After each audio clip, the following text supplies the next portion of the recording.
लेकिन अब तक भी हम इस इंतजार में चल रहे थे कि पाकिस्तान वाले इसके बदले सही में मांगेंगे क्या। कर्ज तो इन्हें मिल ही रहा है, पाकिस्तान की सेना को सर्वाइवल के लिए क्या चाहिएगा। आसिम मुनीर को असल में कर्ज से मतलब नहीं है। आसिम मुनीर का फायदा तब है जब पाकिस्तान की सेना जंग में जाए और जंग के नाम पर बड़ा बजट मांगे। बजट मांगने के लिए उसे भारत के साथ जंग करना जरूरी होगा।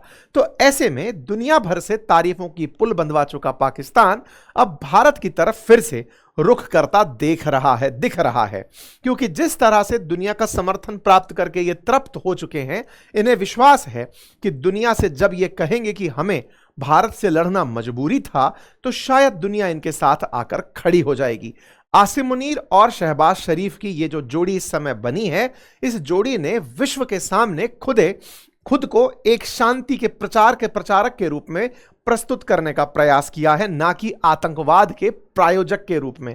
यह बात मैं क्यों कह रहा हूं, उसे आप इस हेडलाइन से समझने का प्रयास कीजिए। 21 जून की एक खबर आपके सामने है, जिसमें एक खबर आती है पाकिस्तान के रक्षा मंत्री की तरफ से, और उनका कहना है कि हम भारत के साथ जंग करेंगे यदि उन्होंने सिंध नदी का पानी नहीं छोड़ा। और इसी के साथ में सुर्खियां आने लगती हैं पाकिस्तान के द्वारा बॉर्डर एरियाज में डिप्लॉय की जा रही अपनी एंटी ड्रोन यूनिट्स के बारे में। यानी कि तार मिलाने के अगर प्रयास करें तो रक्षा मंत्री जंग की धमकी दे रहे हैं और सीमा पर जंग की तैयारियां शुरू हो जाती हैं। इसका यार देखो, धमकी की बात है तो हमारे यहाँ से भी इतनी धमकी दे चुके हैं, ठीक है, पिछले ही कुछ दिनों में, चाहे वो आर्मी के चीफ हो, वाइस चीफ हो, ठीक है, मिनिस्टर्स तक हो, तो धमकी देने से कुछ नहीं होता। ये जो पानी रोकने वाली है एंड जो इंडिया ने पैक्ट वो तोड़ा, ये सब प्रेशराइज करने के लिए and more than that, I think घर पे हमको बताने के लिए कि देखो हमने स्ट्रॉन्ग स्टेप्स उठाए हैं। आई थिंक वो भी जानते थे कि वो ऐसा कुछ कर नहीं पाएंगे, ना इंटेंशन है करने की। लेट मी टेल यू, मुझे नहीं लगता सरकार की कोई इंटेंशन है कि हम एक्चुअली वहां पे जाके वाटर वगैरह रोकें, क्योंकि वो करना भी इतना आसान नहीं है। हमने काफी वीडियोस बनाए उसके ऊपर, कितने डैम वैम बनेंगे, कितने कैनाल्स वगैरह निकालने पड़ेंगे उसके थ्रू, कितना पैसा लगेगा उसमें, एंड ऑल फॉर व्हाट, किस चीज के लिए। वहां पे पानी वैसे ही कई बार इतना ओवरफ्लो होता रहता है। तो आई डोंट थिंक इंटेंशन वो है दोनों तरफ से। दोनों साइड जानते हैं, अब वॉर करके देख लिया, ठीक है ना, उसका अंजाम क्या था, 3-4 दिन में कितनी एस्केलेशन हो चुकी है। आई डोंट थिंक किसी का भी एपेटाइट है वॉर लड़ने के लिए, ना दोनों देशों के, and I include India in this, finances allow करते हैं कि आप जाके वॉर करो। डिप्लोमेटिकली तो बिल्कुल भी नहीं। एंड जो पिछली बार वॉर हुआ, ये सब जो हो रहा है ना, ये जितना सब हुआ है, ये सब ऑपरेशन सिंदूर के बाद पाकिस्तान की प्रोफाइल बढ़ गई है। ऑपरेशन सिंदूर के बाद सऊदी अरेबिया के साथ डिफेंस पैक्ट साइन हुआ है, क्योंकि उस पर्टिकुलर वॉर में क्लियर है कि Pakistan were the all out winners. आपको कुछ और नहीं देखना, आप यूएस कांग्रेस की खुद के डॉक्यूमेंट्स देख लो, उन्होंने बताए हैं। पाकिस्तान ने खुद आके जो टेल के ऊपर नंबर लिखा रहता है ना, वो तक दिया है कि हमने ये पर्टिकुलर एयरक्राफ्ट गिरा है। हमारे खुद के भी जो क्या कहते हैं सीडीएस है, वो भी अग्री कर ही चुके, CDS at the time agree कर ही चुके थे कि हाँ हमारे एयरक्राफ्ट गिरे हैं।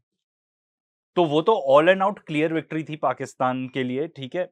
एंड उसमें चाइना का भी बहुत बड़ा हाथ था। तो देयर इज नो वे कि हम कोई भी किसी टाइप की वॉर चालू करने वाले हैं। It's all about diplomacy in my opinion. छोटी मोटी मुठभेड़ भी आई डाउट हो, मतलब थोड़ा बहुत कुछ स्कर्मिशेस वगैरह हो जाएं वो डिफरेंट बात है, बट वॉर वगैरह तो नहीं होने वाला। एंड डिप्लोमेटिकली अभी सब पाकिस्तान के साथ है। हमारे पास किन्हीं 3-4 जो होने चाहिए बड़े पावर्स, उनका सपोर्ट होना चाहिए। रशिया का आई बिलीव कुछ हद तक है, बट वो भी अब मतलब कितना ही है, दैट इज ऑल्सो डाउटफुल। देखो, एंड ये ऐसा नहीं है कि एक दिन में कुछ हो जाएगा, एक दिन में कश्मीर में कुछ हो जाएगा। कश्मीर के ऊपर तो स्टेटमेंट्स लगातार जारी हैं एंड प्रेशर बढ़ता जाएगा। धीरे धीरे करके इन्होंने, आपने देखा किस तरीके से मिल रहे थे आसिम मुनीर, जेडी वैंस और ये सब लोग। अमेरिका का काम करवा रहा है Pakistan. They are in such a good position. मतलब मुझे तो लग रहा था बहुत ट्रिकी है, क्योंकि सऊदी अरेबिया के साथ डिफेंस पैक्ट साइन किया हुआ है, बट उन्होंने फिर जाके अपने एयरक्राफ्ट वगैरह वहां पे पार्क कर दिए सऊदी अरेबिया में। ईरान ने उसके बाद अटैक भी नहीं किया सऊदी के ऊपर। रीजन भी है कि देखो, अगर आपका डिफेंस पैक्ट है, rather than going attacking the other person, अगर सामने वाला इतने में ही रुक जाए, if that is deterrence enough, जब से पाकिस्तान ने वहां पे पार्क किए jets, I don't think Iran ने अटैक किया। एक आध कोई छोटा मोटा हो सकता है, ये मैं डिस्क्लेमर दे देता हूँ, बट नथिंग मेजर। और वैसे भी जो उन्होंने अटैक किया यूएस बेसिस के ऊपर ही किया ना, एंड क्लियर कर दिया सऊदी अरेबिया को कि भाई तुम अब अपने ना बेसिस और ये सब मत दो इनको यूज करने के लिए। सऊदी अरेबिया ने फिर विड्रॉ बोल दिया क्लियरली अमेरिका को, यहाँ से चले जाओ, यहाँ से चले जाओ इन द सेंस ये स्ट्रेट ऑफ हॉर्मूज पे जो ऑपरेशन करना चाहते हो उसके लिए हमारी एयर स्पेस, हमारा जो एयर बेसिस है वो उपलब्ध नहीं है आपके लिए। इसीलिए तो वो ऑपरेशन एक दिन में ही चालू होके, प्रोजेक्ट फ्रीडम या क्या था, एक दिन में ही चालू होके खत्म हो गया था।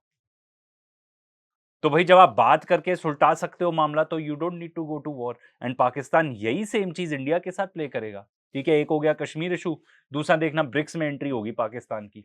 सब चाहते हैं, इंडिया नहीं चाहता। इंडिया ने तो फॉर वॉट एवर पर्पस, वैसे ये सब चीज हम डिटेल वीडियोस में अपने मेन चैनल पे बता चुके हैं, for whatever reason ASEAN में हमने जो सार्क कंट्रीज के साथ होता था, साउथ एशिया की कंट्रीज, उसमें ठीक है पाकिस्तान, भूटान, बांग्लादेश, श्रीलंका, इंडिया, पाकिस्तान, ये सब है ना, उसमें हमने फॉर वॉट एवर रीजन हमने मीटिंग्स ही होल्ड करनी बंद कर दी उस चीज की।